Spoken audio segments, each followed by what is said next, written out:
Sveiki visi, šioje pamokoje susikursime tokį dalyką kaip anketą ir tai bus tiesiog forma su įvesties laukeliais ir visus mūsų įvestus duomenys įrašys į tekstinį failą. Ir toliau kitame puslapyje mes galėsime peržiūrėti mūsų įrašytus duomenys būtent iš to failo, į kurį įrašėme. Taigi šioje pamokoje tikriausiai susikursime tik puslapiavimą, tai yra toks dalykas kaip tiesiog get metodu mes pasinaudosime raktu PSL ir pagal šį raktą pasidarysime puslapius viename faile, tai yra index.php. Taigi iš pradžių turime patikrinti, ar get metodu neatėjo rakto PSL reikšmė. Taigi sąlyga jeigu funkcija isSet, tai tiesiog patikrina, ar yra nustatytas, sakykime, kintamasis. Ir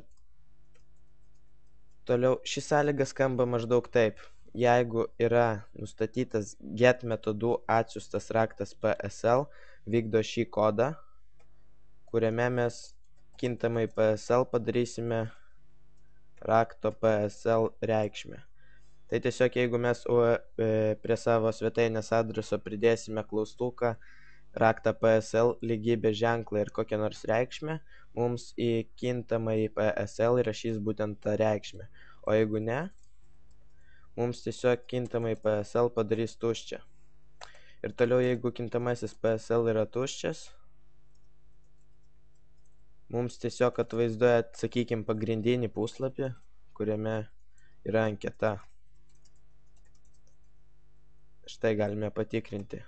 Kadangi mes nieko nenustatėme, tai yra get metodu nesiunčiame jokių duomenų, mums atvaizduoja pagrindinį puslapį anketa, kadangi kintamasis PSL yra tuščias, o čia mes jį nustatome.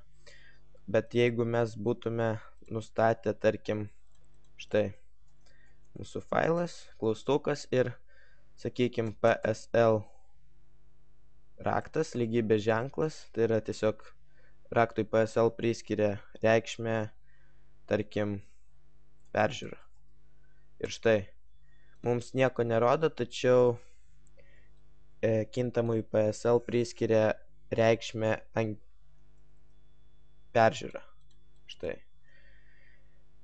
Taigi, kadangi mes nustatėme PSL raktą į reikšmę peržiūrą, ši sąlyga, štai, tiesiog ši funkcija grąžina reikšmę tiesa, kadangi raktas yra nustatytas, raktas PSL get metodu atsiųstas. Ir šis kintamasis PSL tampa būtent ta gautąją reikšmę, o tai yra peržiūra. PSL rakto reikšmė peržiūra. Todėl mums neatvaizduoja šio puslapio, kadangi, kad šis puslapis būtų atvaizduotas, kintamasis PSL turi būti tuščias, o pas mus jis yra peržiūra. Todėl mes galime pasirašyti sąlygą, jeigu PSL yra peržiūra, mums atvaizduoja duomenų peržiūra. Štai, duomenų peržiūra. Tačiau jeigu mes jo nenustatysime, mums tiesiog atvaizduos anketa. Kadangi tam, kad atvaizduotų ką nors kito nei pradinis puslapis, raktas PSL turi turėti bet kokią reikšmę, o šiuo metu jis neturi. Ir tai visiškai tas pats, kaip tiesiog įeiti į savo svetainę.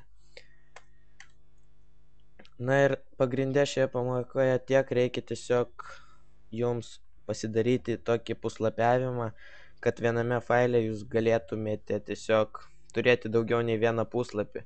Kadangi, tai yra tikrai naudojamas dalykas ir šis dalykas jums tikrai turėtų praversti ir jums patiems ir kitose pamokose. Taigi, o kitoje pamokoje jau kursime formą ir įrašinėsime duomenis į failą. Taigi čia, sakykime, tiesiog yra šios pamokos pirmoji dalis. Na ir laukite kitos pamokos, ji bus tikrai greitai ir prenumeruokite vaizdo įrašus. Viso.